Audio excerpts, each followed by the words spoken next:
Gobbolino, the witch's cat. On a dark and cloudy night, 2 tiny kittens crept out of the cave where they had been born. It was the first time they had set foot outside the cave. It was so dark that Gobbolino could barely see his twin sister, Sutika. She was as black as the night itself. "What do you want to be when you grow up?" asked Gobbolino. "Oh, I'll be a witch's cat like Ma," said Sutika. "I'll learn magic and how to ride a broomstick and turn mice into frogs and frogs into guinea pigs. I'll fly on the night wind with the bats and the owls saying meow, and people will say, 'There goes Sutika, the witch's cat.'" Gobbolino was silent for a long time. Then he said, "I'll be a kitchen cat. I'll sit by the fire with my paws tucked under my chest and purr. When the children of the house come in from school, they'll pull my ears and tickle and tease me. I'll mind the house and chase the mice and watch the baby. And when all the children are in bed, I'll climb onto their mother's lap and they'll call me Gobbolino, the kitchen cat." "Don't you want to be bad?" "No," said Gobbolino. "I want to be good so that people will love me. People don't love a witch's cat." Just then, a ray of moonlight fell across the kittens. Sutika hissed and arched her back. "Brother, brother, one of your paws is white." Everyone knows that witches' kittens are black all over from head to foot, with eyes as green as grass. In the deep, dark cave, nobody had noticed, but now the moonbeam lit up a pure white sock, and his lovely round eyes were blue. Sutika rushed into the cave. "Ma, Gobbolino has a white sock and blue eyes, and he wants to be a kitchen cat." Her mother came to the mouth of the cave. The witch was not far behind. They knocked Gobbolino head over heels, cuffed his ears, pulled his tail, and threw him into the darkest, dampest corner of the cave among the witch's toads. Later he heard the witch talking to his mother. "Sutika will make a clever little witch's cat, but what shall we do with Gobbolino?" When the moon rose, the witch and her cat mounted their broomstick, with the 2 kittens in a bag behind them. They flew so fast that little Gobbolino, peeping through a hole in the sack, saw the stars flutter past like a shower of diamonds. It made him dizzy to look down. Sutika mewed with joy, but Gobbolino shivered, and tears of terror dropped onto his white front paw. "Oh, please, please stop, please," he cried, but nobody paid any attention. At last, the witch and her broomstick swooped down onto Hurricane Mountain. An ugly old hag lived there who agreed at once to take Sutika and train her to be a witch's cat. Sutika was so happy that she hardly stopped to say goodbye to her little brother. She wanted to begin learning how to turn people into frogs and toads. But the hag refused to take Gobbolino. "A witch's cat with a white paw? No one will want him." So Gobbolino rode away on the broomstick behind his mother and the witch. They visited 50 caves, but none of the other witches wanted Gobbolino because of his white paw and blue eyes. They flew home again, and the witch flung Gobbolino back among the toads. In the morning he woke up and found himself all alone. The witch and his mother had gone. "Suppose they never come back. Oh, what shall I do?" But then an idea struck him. "Now I never have to be a witch's cat. I can go and find a happy home to live in forever and ever." And he stopped crying.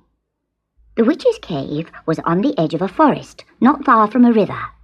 Gobbolino washed his face and coat very carefully, and then trotted through the fields till the forest was out of sight.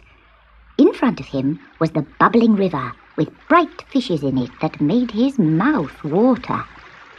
Quite soon, a lovely trout, pink and gold and blue, swam slowly towards him. Gobbolino trembled with excitement and lifted a front paw. At the same moment, the trout saw him and flashed by with a swish of its tail. The kitten made one wild grab, overbalanced, and tumbled into the water.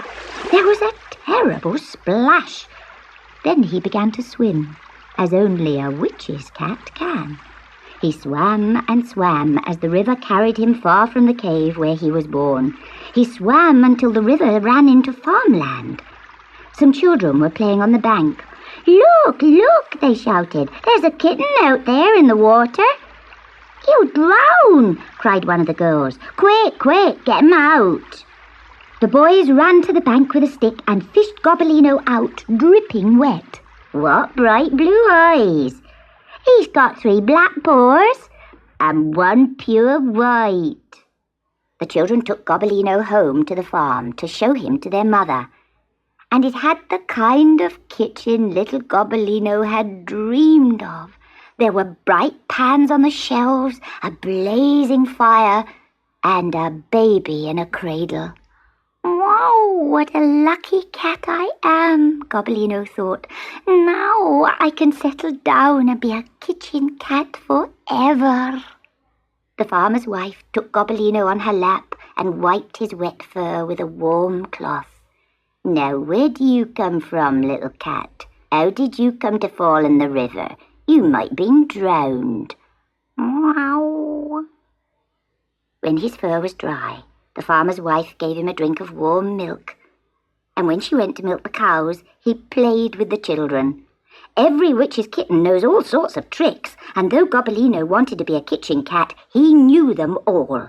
He made blue sparks come out of his whiskers and red ones out of his nose, and to the children's delight he made himself invisible, then reappeared, hiding himself in all sorts of strange places. In the middle of all his fun, the farmer came in to tea. He saw Gobbolino's tricks, but said nothing. The children were sent off to their beds, and the little cat curled up in a box under the kitchen table. The fire died down. Gobbolino slept peacefully, dreaming and purring. Then, suddenly, tap, tap, tap, a hobgoblin peered in at the window. Gobbolino sat up and whispered, "Who's there?" "Come and let me in, little cat," said the hobgoblin. Gobbolino sat and stared at him.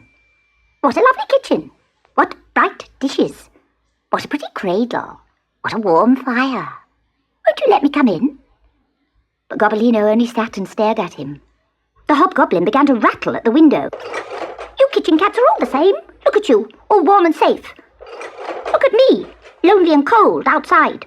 When Gobbolino heard this, he remembered being lonely and lost. He trotted to the window. "You can come in and get warm for a little while," he said. The hobgoblin jumped through the window and left dirty, wet footmarks all across the kitchen floor. "How are you? How are your family?" he asked, giving Gobbolino's tail a pull. "My mother has gone away with my mistress, the witch," replied Gobbolino, "and my little sister Sutika has been apprenticed to a hag on Harrap Mountain. I don't know how they are." "Oh ho!" grinned the hobgoblin. "So you're a witch's kitten?" "Oh no, not anymore. This afternoon I became a kitchen cat, and I'll be a kitchen cat forever and ever." The hobgoblin laughed loudly and turned head over heels. He knocked some knitting off the chair and it became tangled round the table legs. "Oh, do be careful," cried Gobbolino. But the hobgoblin ran into the larder and shut the door. The kitten trotted round trying to pick up the stitches, but it was no good. The hobgoblin bounced out of the larder. He had eaten all the cream. "Well, I'm going. Good night, little witch's kitten," said the hobgoblin, jumping out of the window. Gobbolino trotted back to his box and slept. Early in the morning, the farmer's wife came downstairs. She found her knitting in a tangle and all the cream stolen from the larder. Written across the floor in milky letters were the words, "Gobbolino is a witch's cat." "Look at this mess," she yelled. "I told you so," said the farmer. "He's a witch's cat, no good to anyone. I'm gonna drown him." When Gobbolino heard the farmer's angry voice, he was out of his box in one bound and out of the kitchen door, across the cobblestones, past the hayricks and up the hill. Yesterday